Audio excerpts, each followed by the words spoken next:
नमस्कार, आपण बघत आहात क्राईमनामा महाराष्ट्र न्यूज। जर आपण चॅनलवर नवीन असाल तर कृपया चॅनल सबस्क्राइब करा, व्हिडिओ जास्तीत जास्त शेअर करा, बेल आयकॉन जरूर दाबा, यामुळे आमचे नवीन व्हिडिओ तुमच्यापर्यंत त्वरित पोहोचतील। आता वळूयात आजच्या विशेष बातमीकडे। वृक्षारोपण ही काळाची गरज आहे असं जरी प्रत्येक जण ठणकावून सांगत असला तरी मोजके लोक वृक्षारोपण करत असतात, तर काही नकली पर्यावरण प्रेमी वृक्षारोपण करताना चे फोटो काढून वृत्तपत्रांमध्ये देतात। सोशल मीडियाद्वारे देखील खूप मोठा गाजावाजा करतात, पण जिथं वृक्षारोपण केलेलं असतं तिथं ते पुन्हा कधी जाऊन बघत नाहीत की जे झाड त्यांनी लावलं होतं ते जिवंत आहे की मेलं। त्यांना कोण सांगणार की फक्त वृक्षारोपण केल्यानं झाडं वाढत नाही, त्या रोपाला लहान लेकराप्रमाणे सांभाळावं लागतं, वेळोवेळी खत पाणी द्यावं लागतं, तरच ती रोपं जगतात आणि झाड होतात। खर तर बोटावर मोजण्या एवढी लोक प्रवृत्ती इतकं काम करत आहेत। त्या मोजक्या लोकांच्या मेहनतीवर आज अनेक झाडं मोठी झालेली आहेत। झाडं जेव्हा मोठी होतात तेव्हा ती सावली देतात, पण या सावली देणाऱ्या झाडांचा काही लोकांना त्रास होतो आणि मग ते या झाडांची कत्तल करतात। तसं बघितलं तर कायद्यानं झाड तोडणं अपराध आहे। झाड तोडणाऱ्याला 1 लाख रुपये दंड आणि 1 वर्षाची जेल अशी तरतूद आहे। कायदा असून देखील प्रचंड वृक्षतोड होत आहे, कायद्याची अंमलबजावणी नाहीये। पूर्वी चुलीमध्ये जाळण्याकरता झाडं तोडली जात असावीत, पण आता क्षुल्लक कारणावरून झाडांची कत्तल होत आहे। असेच प्रकार जालना शहरात नित्य घडत आहेत। मंठा चौफुली परिसरात देखील सावली देणारी मोठमोठी झाडं तोडून नष्ट करण्यात आली आहेत। ही गोष्ट प्रकृती प्रेमींच्या लक्षात आली आणि त्यांनी जोरदार विरोध करत मोर्चा काढला।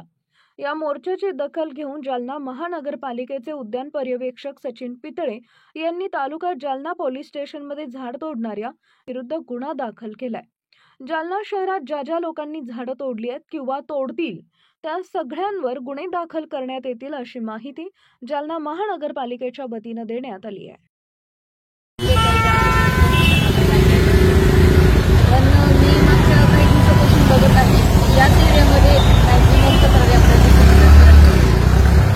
झाडं वाढण्याचे प्रमाण पण दिसत आहे, त्याच्यावर आपण कायदेशीररित्या प्रक्रिया सुरू केलेली आहे। आपण पंचनामा करतो, त्याच्यानुसार आपण सदर जो कोणी व्यक्ती त्याचं नाव समोर येईल त्याच्यावर गुन्हा दाखल करावा।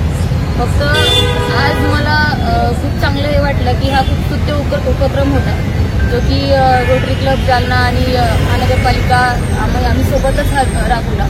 त्याच्यामध्ये मला हे जे आपण ढोल ताशे घेऊन हा जो उपक्रम केला याच्यामध्ये एक नवीन मेसेज जातो की बाबा जागे व्हा लोकांनी, आणि आम्ही स्वतः तुम्ही 1 झाड तोडलं तर आम्ही 4 झाडं नाही 10 झाडं आम्ही इथं लावू। पण याच्याबरोबर मला नागरिकांचं खूप वाटलं की इथं जे आजूबाजूला आहेत त्यांनाही आपण जे सांगतोय की प्लीज या झाडाची काळजी घ्या, आणि त्यांनी स्वतःच्या त्यांनी स्वतःहून असं आपल्याला आश्वासन दिलेलं आहे की आम्ही स्वतः आमच्या मुलाप्रमाणे या झाडाची काळजी घेऊ।